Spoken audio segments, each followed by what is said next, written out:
आम आदमी पार्टी के कार्यकर्ता जो है वो बेचारे नहीं जानते कि उनका जो मालिक है, उनका जो आका है, वो किस हद तक होशियार है, किस हद तक ईमानदारी का डंका बजाकर किस हद तक बेईमानी वो कर सकते हैं। जिन्होंने कहा मैं गाड़ी नहीं लूँगा, बंगला नहीं लूँगा और मैं वीआईपी कल्चर से दूर रहूँगा, कोई सिक्योरिटी नहीं लूँगा, उसके बावजूद 52 करोड़ बिना टेंडर के अपने सरकारी बंगले में उन्होंने लगा दिया। सिक्योरिटी उनकी देख ही सकते हैं। और देखिए दिल्ली को शराब नगरी बनाने का कितना प्रयास किया, जल घोटाला, जल बोर्ड का देख लो, डीटीसी, जल बोर्ड सब घाटे में कर दी। केवल फ्री का झांसा देकर गरीब लोगों की वोट ऐंठने का काम वो करते हैं। और उनके साथ वो लोग जुड़े हैं जिन्हें दूसरी पार्टियों से टिकट नहीं मिली, जो अत्यधिक महत्वाकांक्षी है। देखिए सनातन धर्म, राष्ट्रीयता, इस तरह की कोई चीज़ उनके अंदर नहीं है। मैं कहती हूँ चलिए आप धर्मनिरपेक्ष रहते हुए काम कीजिए, लेकिन कम से कम जनता का भला तो करें। और आप जो है कैसा इस्तीफ़ा दे रहे हैं, आतिशी आपकी पपेट है, वो उसी पार्टी की है, वो भी पीछे से उनके जेल में रहते काम देख रही थी। और उसने खुद कहा है कि जब जैसे अरविंद केजरीवाल जी ने मुझे यहाँ सीएम नियुक्त किया है, उनकी आज्ञा से, उनके देखरेख में हम काम करेंगे। दिल्ली विधानसभा के चुनाव आने वाले हैं, क्या कहना चाहते हैं इस बारे में, आपके अपने क्या विचार?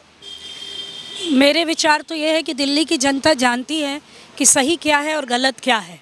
जिन्होंने इतने बड़े बड़े घोटाले किए, शराब का घोटाला करके उनकी पूरी टीम जो है तिहाड़ में बंद रही। इस्तीफा दे दिया, उन्होंने कहा मुझे पद का लालच ही नहीं।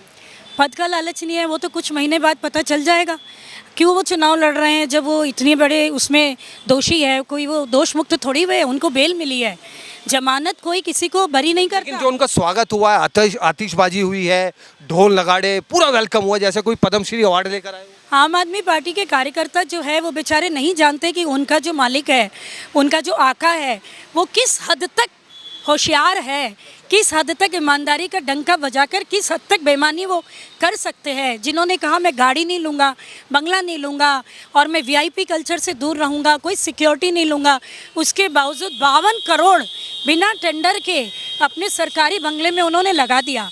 सिक्योरिटी उनकी देख ही सकते हैं। और देखिए दिल्ली को शराब नगरी बनाने का कितना प्रयास किया, जल घोटाला, जल बोर्ड का देख लो, डीटीसी, जल बोर्ड सब घाटे में कर दी। केवल फ्री का झांसा देकर गरीब लोगों की वोट ऐंठने का काम वो करते हैं। और उनके साथ वो लोग जुड़े हैं जिन्हें दूसरी पार्टियों से टिकट नहीं मिली, जो अत्यधिक महत्वाकांक्षी है। देखिए सनातन धर्म, राष्ट्रीयता, इस तरह की कोई चीज़ उनके अंदर नहीं है। मैं कहती हूँ चलिए आप धर्मनिरपेक्ष रहते हुए काम कीजिए, लेकिन कम से कम जनता का भला तो करें। और आप जो है कैसा इस्तीफ़ा दे रहे हैं, आतिशी आपकी पपेट है, वो उसी पार्टी की है, वो भी पीछे से उनके जेल में रहते काम देख रही थी। और उसने खुद कहा है कि जब जैसे अरविंद केजरीवाल जी ने मुझे यहाँ सीएम नियुक्त किया है, उनकी आज्ञा से, उनके देखरेख में हम काम करेंगे। मैं उनको कोटि कोटि धन्यवाद करती हूँ जिन्होंने मुझ जैसी को, जिसे निगम पार्षद की टिकट मिलनी भी मुश्किल थी, उसे आज सीएम बना दिया गया। ये आतिशी जी के खुद के शब्द हैं। तो वो तो उन्हीं के देखरेख में सारा काम होगा। उनको पता था कि जनता की संवेदना, उनको भावनात्मक रूप से किस तरीके से जो है खिलवाड़ उनके साथ किया जाए, इसीलिए उन्होंने इस्तीफ़ा दिया है। और जब विधानसभा का चुनाव होगा, जनता जानती है, जनता को एक ईमानदार सरकार चाहिए, एक राष्ट्रीयता की बात करने वाली सरकार चाहिए, देश जिससे सुरक्षित रह सके, जिससे कि जम्मू में देखिए, जम्मू कश्मीर में धारा 370 हटा दी गई, राम मंदिर बना दिया गया, मुस्लिम महिलाओं को जो है 3 तलाक से मुक्ति दिलाई गई, और अभी 1 नेशन 1 इलेक्शन, इससे बड़ी क्या सोच होगी। देश पूरे वर्ष चुनाव में लगा रहता है, कितना देश का जो है धन खर्च होता है, जो जनता की गाड़ी कमाई का खर्च है, पैसा है। मैं बहुत हद तक पूरी तरह से सहमत हूँ। मेरा हमेशा एक स्वप्न रहा है कि 1 नेशन 1 इलेक्शन हो।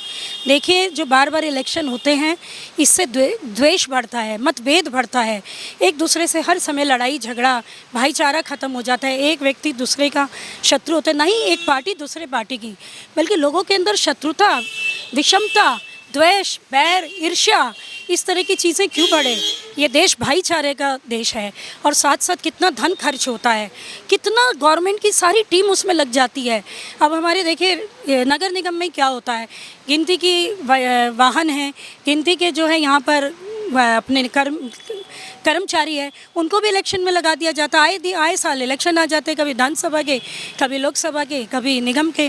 तो इस तरीके से पूरे देश की ताकत एक साथ जुटे, सही ढंग से चुनाव हो, देश सशक्त देश बने, विश्व गुरु बने, जो कि सिर्फ हमारे प्रधानमंत्री मोदी जी ही बना सकते हैं, जिनका विज़न बहुत ही ब्रॉड है, वो अपने लिए नहीं सोचते।